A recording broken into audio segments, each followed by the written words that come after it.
नमस्कार दोस्तों, बात करते हैं पीएनबी की यानी पंजाब नेशनल बैंक। 104 का स्टॉक है। आज स्टॉक में 1% के करीब की गिरावट यहाँ देखने को मिली है।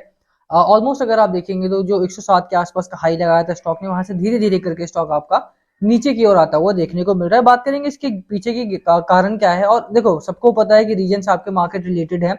कुछ नई खबरें आई हैं पीएनबी से संबंधित, उनकी चर्चा यहाँ पर होगी। साथ में एक सवाल ये भी है, क्या यहाँ पर ऐड करने का टाइम आ चुका है, निकलना चाहिए, क्या और गिरावट हो सकती है, क्योंकि आज जो मार्केट रहा है वो बहुत ही खराब बाजार रहा है। क्या ऐसे में निकलने की कोशिश करनी चाहिए, यहाँ पे बेचना है, खरीदना है, ऐड करना है, खबरें क्या हैं, सब कुछ चर्चा करेंगे इस वीडियो में। चलिए शुरुआत करते हैं। बट उससे पहले अगर आप चैनल पे नए हो तो प्लीज चैनल को सब्सक्राइब कर दो, हिट दैट बेल आइकन ताकि आपको नोटिफिकेशन मिल सके। चलिए स्टार्ट करते हैं। कुछ बड़ी खबरें आई हैं स्टॉक से संबंधित और कुछ बाजार से संबंधित, उनकी चर्चा हम एक एक करके यहाँ पर करने वाले हैं। सबसे पहले बात बाजार की करें तो बाजार आज चौथे दिन बहुत बुरी तरह से गिरावट में रहा और कारण आप सभी को पता है। दूसरा ये है कि अगर आप इसका चार्ट देखें, मैं सबसे पहले चार्ट दिखा देता हूं इसका, तो रिबाउंड फेज में है। ऐसा नहीं कि रिबाउंड फेज में नहीं है।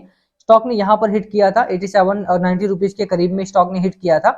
वहां से अगर 87 नहीं 90 92 रुपीज के आसपास स्टॉक ने हिट किया था और वहां से अगर आप देखें तो लगातार रिबाउंड फेज में है। आज जो बाजार में गिरावट हुई उसके अगेंस्ट में पीएनबी में बहुत बड़ी गिरावट नहीं है और मेरा मानना है कि ये जारी रहेगा आगे आने वाले दिनों में भी। अगर मार्केट में गिरावट होगी तो पीएनबी उसमें पार्टिसिपेट नहीं करेगा। आज का जो एक्सीडेंट ऑफ द डे, जैसा सीएनबीसी सिंगर कहते हैं, तो एक्सीडेंट ऑफ द डे क्या रहा मैं आपको बता देता हूँ। बाजार को एक बार आप गौर करना है। यहाँ पे मार्केट को अगर आप देखेंगे तो बाजार में भारी गिरावट हुई है, उसके अगेंस्ट में पीएनबी में उतनी बड़ी गिरावट नहीं हुई। बैंक निफ्टी में अगर आप देखें 1.33% की, निफ्टी फाइनेंशियल सर्विसेज में 1.5% की, निफ्टी मिड कैप में 1.5% की, निफ्टी नेक्स्ट 50 में 2% से ज्यादा की गिरावट है, निफ्टी 50 में 1% से ज्यादा की गिरावट है। और उसके अगेंस्ट में अगर आप पीएनबी को देख रहे हैं तो लगभग 1% की गिरावट वहां पर माइनर फॉल है कंपेयर टू द मार्केट। और वही चीज आगे होने वाले आने वाले दिनों में भी होगी। अगर मार्केट आपका ग्रीन में रहेगा तो पीएनबी का जो गेन रहेगा वो मार्केट से ज्यादा रहेगा कंपेरेटिवली। और अगर मार्केट में फॉल होगा तो वो मार्केट के कंपैरिजन में मार्केट से कम होगा और वो आने वाले दिनों में आपको फॉलो अप करता हुआ देखने को मिलेगा। रीजन क्या रहेंगे उसके पीछे वो बात कर लेते हैं जरा सी देर में। सबसे पहले आज आपका देखेंगे तो accident of the day Britannia, बड़ी गिरावट। बैंक निफ्टी में एचडीएफसी बैंक अगर आप देखेंगे 2.5% तक फिसला है। आरआईएल में देखेंगे तो आरआईएल में भारी गिरावट हुई है। टाटा मोटर्स हो गया, मारुति हो गया, 2.5% की गिरावट यहाँ पर भी देखने को मिली है। तो ओवरऑल अगर आप बाजार की बात करते हैं तो बाजार कोई बहुत अच्छा नहीं रहा, बल्कि बहुत ही खराब क्लोजिंग बेसिस पर भी अगर आप बात करें तो निफ्टी 50 आज अपने लोवेस्ट पर आकर के क्लोज हुआ है। जुलाई में इसके नीचे का क्लोज आया था आपका जब 22,000 के करीब में आपका निफ्टी गया था, 22,500 के करीब में। वहां के बाद अब ये दूसरा सबसे बेकार क्लोज है बाजार के लिए। इस क्लोज के बाद अब जो आशंका है वो ये जताई जा रही है कि बाजार आपका 23,500 तो जाएगा ही जाएगा, इसमें कोई दो राय नहीं कि 23,500 जाएगा। उम्मीद ये भी है कि 23,000 भी ब्रीच कर सकता है लोअर एंड पर। तो प्रॉब्लम मार्केट में आ चुकी है और जब मार्केट में प्रॉब्लम होती है तो ऐसे में करना क्या है, क्योंकि ये जो मार्केट की प्रॉब्लम है ये शॉर्ट टर्म की अब नहीं रह गई है। Short term in the sense कि आप ये नहीं कह सकते हो कि 10 दिन और 20 दिन और 15 दिन और, ऐसा नहीं रहेगा। अब मार्केट का जो लॉन्ग टर्म ट्रेंड है वो नेगेटिव है और बेयरिश मोमेंटम यहाँ पर बना हुआ। तो ऐसे में रणनीति क्या लेकर के चलना है हम उसकी बात करते हैं। आप सबसे पहले देखिए कि गिरावट हो कहां पे रही है। गिरावट हो रही है जो स्टॉक्स के रिजल्ट अच्छे नहीं आए हैं। पीएनबी का on the other hand result बहुत अच्छा रहा है। खराब चीजों पे फोकस करोगे अगर आप तो एफआई नंबर्स अच्छे नहीं आ रहे। कल बिकवाली थोड़ी सी कम हुई थी और उसको देख के लगा था कि हो सकता है कि बाजार में एफआईए लौटे, बट एफआईए नहीं लौट रहे हैं। तो मार्केट में नेगेटिविटी बहुत है। ऐसे में थोड़े से जो डिसीजन है आपको वो बहुत ही वाइजली लेना पड़ेगा, कि बहुत समझदारी से कि मुझे करना क्या है। अच्छा, मेरे पास पीएनबी है तो आपको अपनी स्ट्रेटजी यहाँ पर बताता हूँ। मेरे पास लुकआउट करने के लिए 2-3 फैक्टर हैं यहाँ पे। पहला फैक्टर है कि पीएनबी जो भी स्टॉक्स में गिरावट है वो क्वार्टरली नंबर्स की वजह से है। और मेरे स्टॉक यानी पीएनबी की अगर आप बात करें तो क्वार्टरली नंबर बहुत अच्छे आए हैं। क्वार्टरली नंबर में मुझे कोई भी खामी देखने को नहीं मिलती, चाहे आप क्वार्टर ऑन क्वार्टर बात करें, चाहे आप ईयर ऑन ईयर भी देखेंगे तो भी बहुत अच्छे नंबर्स यहाँ पर देखने को मिलते हैं। चाहे आप रेवेन्यू में बात करो, चाहे आप नेट प्रॉफिट में बात करो, चाहे आप मार्जिन में बात करो यहाँ पर, और एनपीए खासतौर पर अगर आप एनपीए नेट एनपीए की बात करो तो यहाँ पर भी रिडक्शन आपको देखने को मिल रहा है। आफ्टर द क्यूआईपी अच्छी रैली की संभावना यहाँ पर बनी थी, बट मार्केट ने पार्टिसिपेट नहीं किया, मार्केट की तरफ से सिग्नल नहीं आया, उस वजह से पीएनबी में गिरावट बनी है। ओवरऑल अगर आप मार्केट के डायरेक्शन की बात करते हो तो आई एम नॉट गोना जज that, I am not gonna decide, I am not gonna see the future, कि मैं फोरकास्ट नहीं करूंगा कि यहाँ पे मार्केट आपका इस दिन बंद हो जाएगा गिरना। I am not gonna wait for that day too. ठीक है, लोअर कब लगाएगा, बॉटम कब लगाएगा, वो टीबी वालों को करने दो, मुझे नहीं फर्क पड़ता उस बात से। अच्छी बात यह है कि मेरे स्टॉक में क्वार्टर 2 नंबर अच्छे हैं। एलआईसी ने अपनी जो होल्डिंग है उसको बढ़ाया है, 7.9% कर दिया है। साथ में अगर आप देखेंगे तो म्यूचुअल फंड और एफआईआई ने अपनी होल्डिंग को बढ़ाया है। क्लियर कट साइन है कि आने वाले 3 क्वार्टर 4 क्वार्टर बैंकिंग सेक्टर के लिए तो अच्छे रहने ही वाले, पीएनबी के लिए उससे भी अच्छे रहने वाले हैं। यानी कि अगर आप बैंकिंग सेक्टर की बात कर रहे हैं तो पीएनबी आउट परफॉर्म करेगा बैंकिंग सेक्टर को पूरे के पूरे। 2-3 बैंक आप छोड़ दीजिए अगर आप, यानी कि केनरा बैंक हो गया जो कि एक बेहतरीन बैंक है, बैंक ऑफ बड़ौदा हो गया जो कि एक दूसरा बहुत अच्छा बैंक है, और पीएनबी हो गया।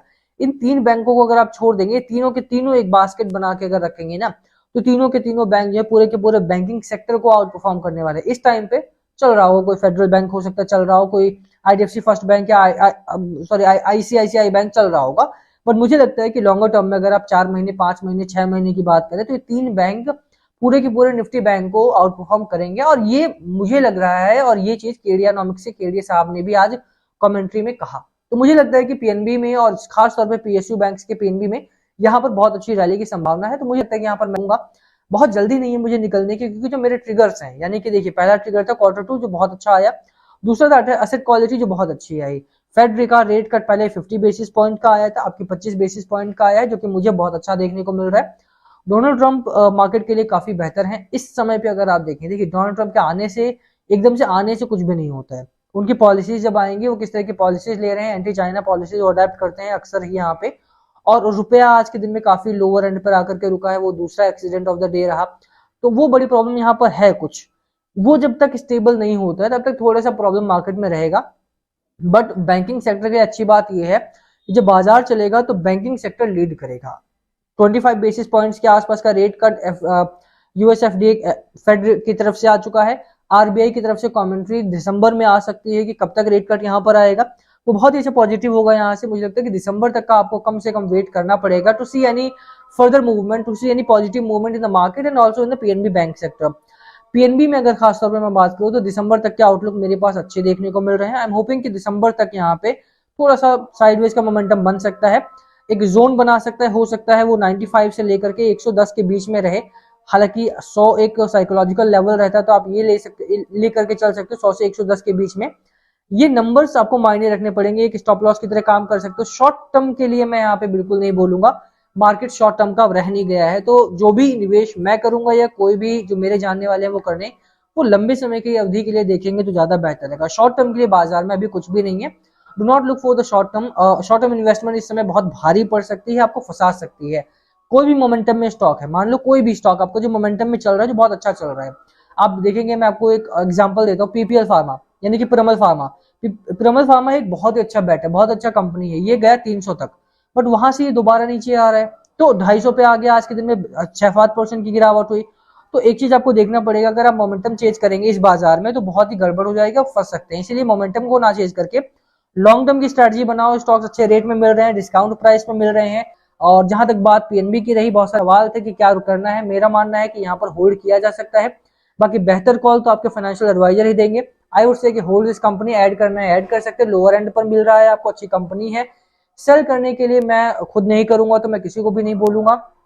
बाकी चीजें जहां तक मेरी राय है, स्टॉक में कंपनी में बहुत ही अच्छी डेवलपमेंट्स हो रही है, चाहे वो एफआईआई की तरफ से हो, चाहे म्यूचुअल फंड की तरफ से, चाहे एलआईसी, स्पेसिफिकली एलआईसी की तरफ से मैं बात करूं, 7.9% का स्टेक यहाँ पर होल्ड करती है कंपनी। तो मुझे लगता है कि चीजें बेहतर हो रही हैं। लंबी समय के लिए यहाँ पे अच्छी खासी टारगेट्स मिल सकते हैं, जो कि 140 प्लस जाएंगे। आई एम नॉट होपिंग कि 140 तक मैं रुकूंगा यहाँ पे, क्योंकि स्टॉक आपका 300 वाला है, तो मैं 300 तक यहाँ पे राइड करूंगा पूरा का पूरा। स्टॉक डबल होगा, उसके बाद भी 300 तक यहाँ पर चलेगा ही चलेगा, तो कोई दो राय नहीं है उसमें कि अगर लंबे समय तक रुकते हैं तो ये छोटी कंपनी आपको बहुत अच्छा मुनाफा बना करके दे सकती है। लेट्स से क्या होता है क्या नहीं, future no one has seen future, तो उस पर बैट नहीं करेंगे। बट हाँ, कंपनी की जो पोटेंशियल है, कंपनी का जो नंबर्स है, उनके ऊपर मैं बैट जरूर करूंगा यहाँ पे। बाकी क्या राय है आपकी, क्या है आपकी स्ट्रेटजी स्टॉक को लेकर, प्लीज कमेंट करके शेयर करना। वीडियो को यहीं खत्म करेंगे। पसंद आए तो लाइक करना, चैनल पे नए हो तो सब्सक्राइब किए बिना मत जाना। Thank you for watching and please comment, अगर कुछ पूछना हो तो। Thank you again and please consult your financial advisor before taking any decision. Thank you.